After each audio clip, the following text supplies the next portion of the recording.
Ladies and gentlemen, it is a tremendous pleasure to address the Australian Monarchist League's 2024 National Conference.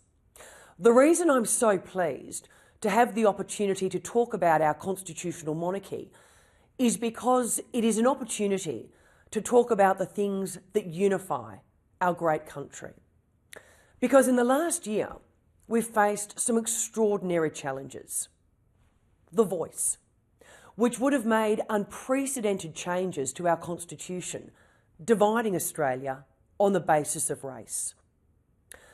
The disintegration of our social cohesion, and you only need to see protesters carrying the flags of listed terrorist organisations to know that support for our values is under threat. The assault on our national symbols, which is embodied by the rejection of Australia Day, and in due course, no doubt, attacks on our flag. And the cynicism in the halls of power. We are dealing with a Prime Minister who has repeatedly failed to stand up for Western liberal democratic values, enabling the social unrest we are seeing today. A Prime Minister who nominated a Republican to our highest office. A Prime Minister who directed a Minister of the Crown to deliver an Australian Republic.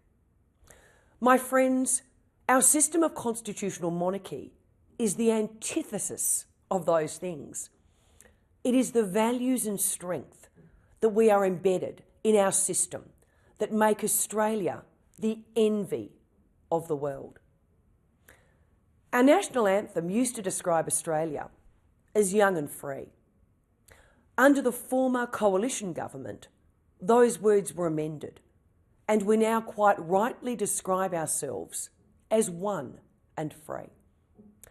I say quite rightly, not only because Australia is a country that brings a British foundation together with an Indigenous heritage and a multicultural character.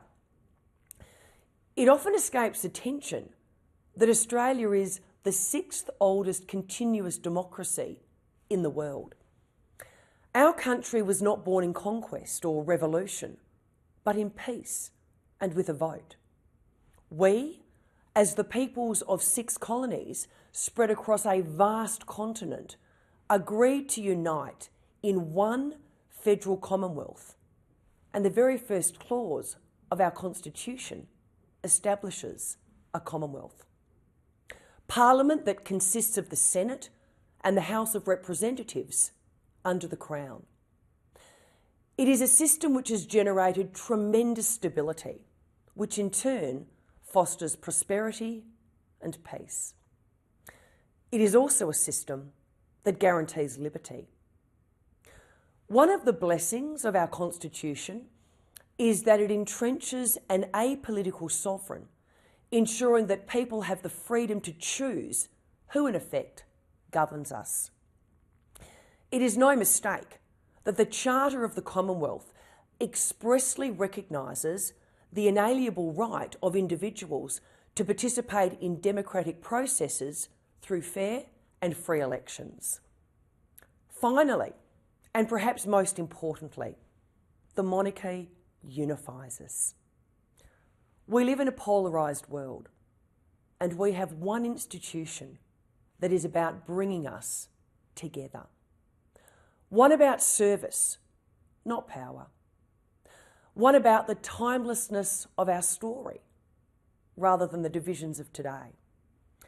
Like our beloved Queen Elizabeth II, King Charles's life has been a life of service.